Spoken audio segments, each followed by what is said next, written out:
Good morning, Radhe Radhe বন্ধুরা। তো আমরা আজকে আমাদের বাগানে চলে এসেছি প্রতিনিয়তর মতো। তো আজকে হচ্ছে ভূত চতুর্দশী।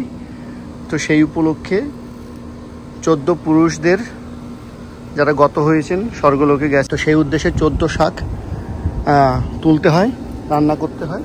আমরা কুমড়ো শাক থেকে শুরু করছি। না রিয়া, ওরা প্রথমে কি তুললে? ওটা চুই সজনে পাতা। আর এখানে রিয়া কুমড়ো শাক তুলছে আর কি। নিয়ে নাও দেখো কুমড়ো গাছ যেন কিছু না হয় না। তো এখানে তো 3 রকম হয়ে গেল। এখন গুনবে না পরে গুনবে এক এক করে? আমাদের বাড়ি 14 শাক আছে, সব শাক তুলে নি। একটা কথা বলবো, কিছু মনে করবে না তো? সাদা ড্রেসটা পরে তোমার খুব ভালো লাগছে রিয়া। এবার মনে হচ্ছে রিয়া চাল কুমড়ো শাকের পাতা তুলবে। রিয়া কিসের শব্দ হলো? আচ্ছা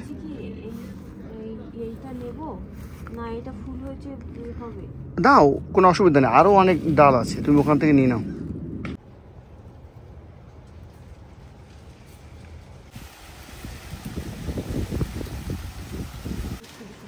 রিয়া এখানে তুমি কি শাক তুলছো?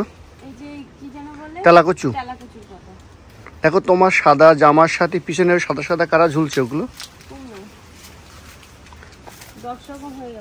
ঠিক আছে বন্ধুরা, দেখুন আমাদের এগুলো সব চাল কুমড়োগুলো পেকে গেছে। লাল শাক?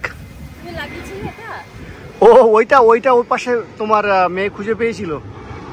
ওয়াও, তুমি এদিকে জঙ্গলের মধ্যে কেন আসছো? এখানে পাট শাক আছে যে, এই পাট শাকে আবার বীজ হয়েছে। তো পাট শাকের বীজ এমন হয় জানি না, পাট শাকের বীজও ইঁদুরে খেয়ে নিল। ওরা মনে হয় টেস্ট করে দেখছো যে বীজগুলো ভালো হয়েছে কিনা।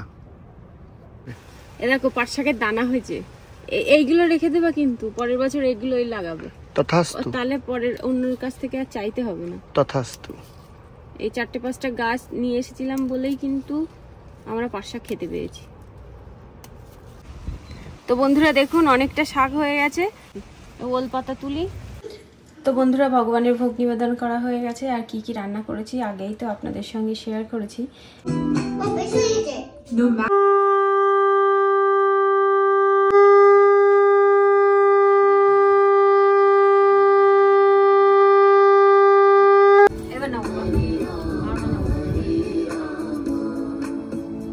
Thank you.